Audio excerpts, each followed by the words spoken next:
오늘 설교를 준비하면서 예전에 읽었던 이야기가 참 마음에 와닿아서 여러분들에게 다시 한번 나누고 싶습니다. 물을 길어 나르는 항아리가 있었습니다. 그 항아리의 물찌개 양쪽에 그 큰 항아리 두 개를 쥐고서 물을 길러 갑니다. 그리고 물을 잔뜩 짊어지고 늘 돌아오는 그 길을 오고 갔습니다. 근데 어느 날 이 항아리 하나에 이상이 생겼는데요. 그 항아리에 금이 가기 시작하더니 그 뒤로 이 항아리에서 물이 셉니다. 주인이 가서 물을 가득 채워서 집으로 돌아오면 그 금이가 있는 항아리에 벌써 물의 절반 이상이 물이 다 흘러버리고 남지 않은 것이죠. 그런데 이 주인은 아무렇지도 않은 듯이 계속해서 그 금이 가서 물이 흘러버리는 항아리를 계속 이용하는 것입니다. 없는 늦은 봄에 주인과 함께 물을 길러러 가는 그 길에 깨진 항아리가 주인에게 말합니다. 주인님, 이제 저를 버리세요. 깨진 항아리, 물이 다 새어가 버리니까 이제 아무 쓸모가 없잖아요. 그때 주인은 그 항아리에게 길가에 피어있는 꽃들을 보여줍니다. 항아리야, 이 꽃길이 보이니? 이 꽃길이 너의 작품이란다. 아니, 저의 작품이라니요? 무슨 말이세요? 내 항아리가 금이 가서 물이 새기 시작하는 날에 내가 이 길에 꽃씨를 심어뒀단다. 돌아오는 길에 내가 날마다 물을 주지 않았으면 이 씨앗들에서 이렇게 아름다운 꽃이 나지 않았을 것이고 꽃길을 걷지 못했을 거야. 이런 얘기를 해주신 것이죠. 우리가 때로는 상처가, 눈물이 남들보다 더 많이 흘리는 땀방울이 있을 때가 있습니다. 그때 우리는 모르지만 예수님께서는 그런 우리 인생의 그 길 곳곳에 손수 인생 길가에 씨앗을 심어 두셨을 겁니다. 그러니까 우리가 더 이상 힘들어 한 발짝도 움직일 수 없을 때에 예수님은 우리 앞에 아름답게 피어있는 꽃길을 보여주시는 것입니다.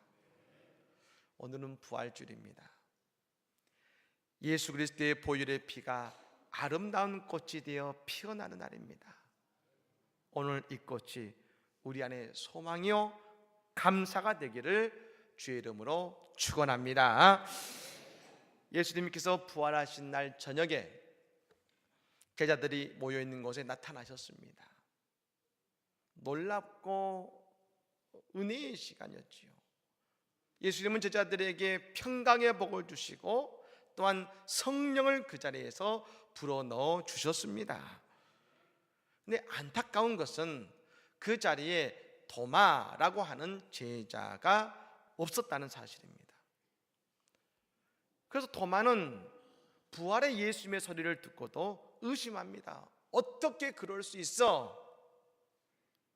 내가 예수님을 만나서 그의 못자국과 창자국에 손을 넣어보지 않고서는 믿을 수 없어 하고 의심하는데 8일 후에, 8일 후에 예수님께서 다시금 이 도마 앞에 나타나신 말씀이 오늘 본문의 말씀인 것이죠. 사실 도마는 대단히 합리적이고 이성적인 사람의 모습을 우리에게 보여주고 있습니다. 도마는 말했습니다. 다 부활의 예수를 만났다고 하는데 나에게 예수님의 부활의 증거를 보여주지 않으면 나는 절대로 믿을 수 없다고 말합니다.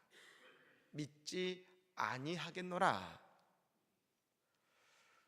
우리가 읽은 이 말씀은 요한복음입니다만 이 요한복음이란 책에 또 다른 여러분 별명이 있습니다.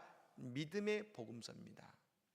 왜 믿음의 복음서냐면 이 요한복음이 21장까지 되어 있는 말씀인데요, 그 안에 믿어라, 믿는다 라는 이 믿는다라는 이 단어가 무려 100번에 걸쳐서 98번에 걸쳐서 이곳에 쓰여지고 있다는 것입니다. 그러니까 매 장마다 믿어라, 믿는다 라는 말이 계속해서 반복되어 나온 것이죠. 그렇기 때문에 오늘 여러분이 도마와 예수님의 만남도 결국은 믿음의 문제라고 할 수 있는 것입니다. 부활을 믿느냐 믿지 못하느냐.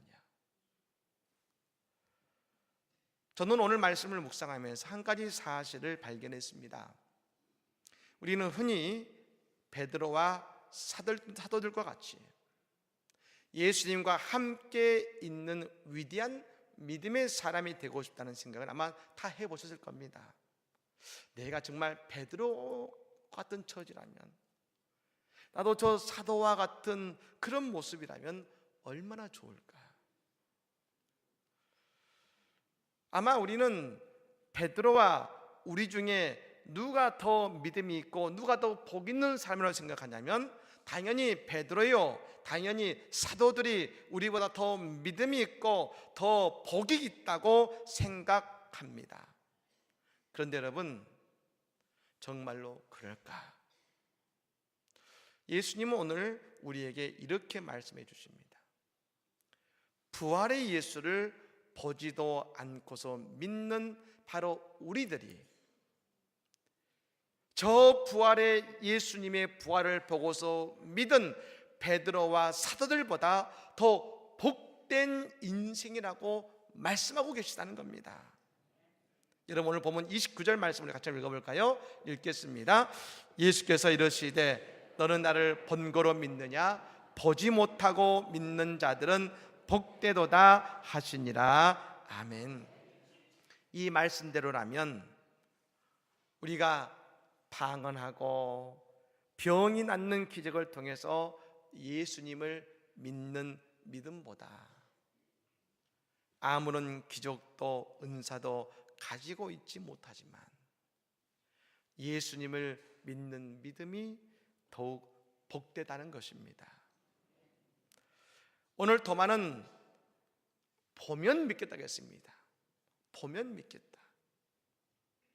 여러분, 영어로 이 I see, 내가 본다라는 말이 있습니다만 이 I see, 내가 보다라는 이 말에는 또 다른 뜻이 있습니다.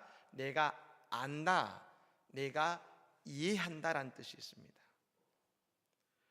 다시 말씀드리면 오늘 이 도마는 내가 보면 이해하고 보면 믿을 수 있을 것이라 했습니다만 우리는 바울 사도의 이 말을 기억해야 됩니다. 바울 사도는 말했습니다. 믿음은 어디서 납니까? 믿음은 들음에서 난다겠습니다. 따라 볼까요? 믿음은 들음에서 난다. 예, 믿음은 들음에서 나는 것이지 믿음은 보는 것에서 나는 것이 아닙니다. 성 어거스틴은 이런 말을 했습니다. 우리는 때로 보지 못하는 것을 믿는다. 그 보상으로 믿는 바를 보게 된다. 오늘 우리의 믿음은 부활의 소식을 들음으로 생기고, 여러분 그 믿음이 부활의 예수를 만나게 됨을 믿으시기를 바랍니다. 우리 여기서 한 가지를 살펴볼 것이 있습니다. 그렇다면 왜 도마는 언제 믿지 못하고 언제 시험에 들었습니까? 모든 제자들은 다 믿었는데 왜 도마는 혼자 믿지 못했습니까? 이유는 간단했습니다. 도마는 모두 함께 있었던 그곳에 있지 않았기 때문에 그런 것입니다. 예수님 오실 때 다 있었는데 도마 혼자만 없었습니다. 즉 우리 모두가 예배해야 하는 이 자리에 예배하지 못하면 우리는 혼자 믿지 못하는 것입니다. 우리가 가지고 있는 잘못된 상식이 한 가지가 있습니다. 여러분, 길 잃은 어린 양은 어떤 양일까요? 가야 될 길을 잘못 가서 잘못 가면 길을 잃은 어린 양이 되는 것입니까?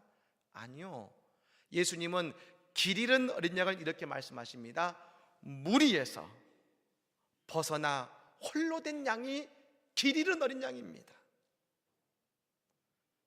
가야 될 길을 못 간 것이 아니라 그 무리에 있어야 될 양이 홀로 다른 길로 간 것이 길 잃은 어린 양인 것이죠.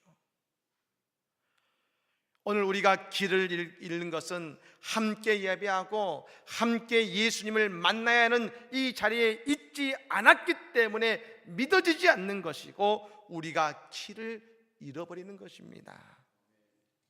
사랑하는 여러분, 우리가 하나님께 드리는 이 예배의 자리가 우리의 믿음을 더할 뿐 아니라 우리의 인생의 길을 잃지 않게 하는 축복의 자리인 것을 믿으시기를 바랍니다. 그렇다면 도마가 부활의 증거로 무엇을 바라고 있는가? 여러분, 25절 말씀 같이 한번 읽어보겠습니다. 25절 말씀입니다. 읽겠습니다.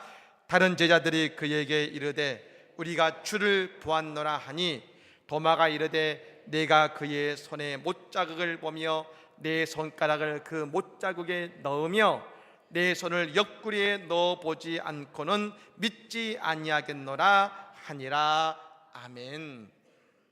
도마는 예수님의 부활의 증거로 예수님의 스티그마, 십자가의 흔적을 보기 원했다는 겁니다. 누가 그런 말씀을 여러분 했습니다. 우리가 천국 가면 어떻게 예수님을 알아볼 수 있을까요? 여러분, 그곳에 가서 우리가 긴 남자분을 찾으시겠습니까?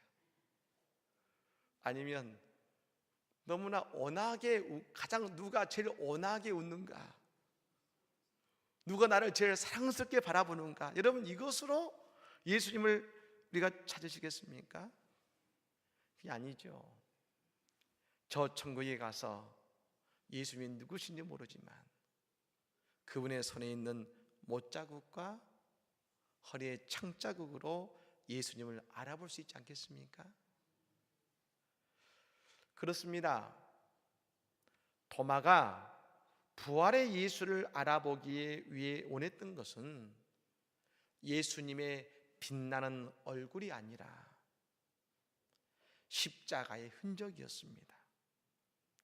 이 십자가는 고난의 흔적이지만 그러나 그 고난 속에서 부활하신 예수님을 만나고 싶었던 것입니다. 우리는 오늘 또 늘 예수님의 영광의 모습만을 보려고 하진 않습니까? 왜 우리의 신앙이 연약하다고 느낄까요? 혹시 우리도 저 도마처럼 부활의 예수를 아직 우리가 만나지 못했기 때문은 아닙니까? 왜요? 우리가 예수님의 스티그마, 십자가의 흔적이 아니라 늘 예수님의 영광만을 보기를 원했기 때문에 우리가 예수님을 아직 만나지 못한 것은 아닐까요? 우리가 부활의 예수를 만나서 부활의 신앙을 갖게 된다면 말입니다. 그 스티그마를 통해 부활의 예수를 만나게 된다면, 부활의 신앙을 갖게 된다면 우리에게 일어나는 일이 있습니다. 우리는 어떤 고난 속에서도 절대로 포기하지 않을 것입니다. 무너지지 않을 것입니다. 그 고난이 만만해서가 아니라 우리에게는 고난을 딛고 일어서는 부활의 신앙이 있기 때문인 것입니다. 로마서 5장 3절과 4절의 말씀에 이런 말씀이 나옵니다. 다만 이뿐 아니라 우리가 환난 중에도 즐거워하나니 이는 환난은 인내를, 인내는 연단을, 연단은 소망을 이루는 줄 알미로다. 부활의 신앙은 환난 중에 인내를 가능케 합니다. 인내하다 보니 연단이 되고, 연단을 받다 보니 강해져 소망을 이룰 수 있게 되는 것이지요. 즉 우리에게 주어져서 믿는 것이 아니라 우리에게 부활이 믿어지니 채워지고, 우리에게 부활이 믿어지니 우리에게 기적이 일어나더라는 것입니다. 사랑하는 성도 여러분, 예수님께서 말씀하셨습니다. 믿음 없는 자가 되지 말고 믿는 자가 되라. 한번 따라해 보시겠습니까? 믿음 없는 자가 되지 말고 믿는 자가 되라. 믿는 자가 되라.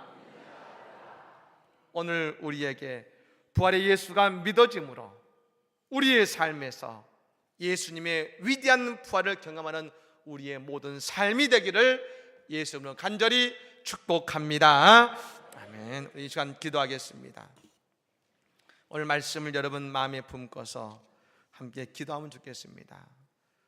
예수님의 그 부활 속에 그 부활을 우리가 믿는 믿음을 주시고 그 예수님의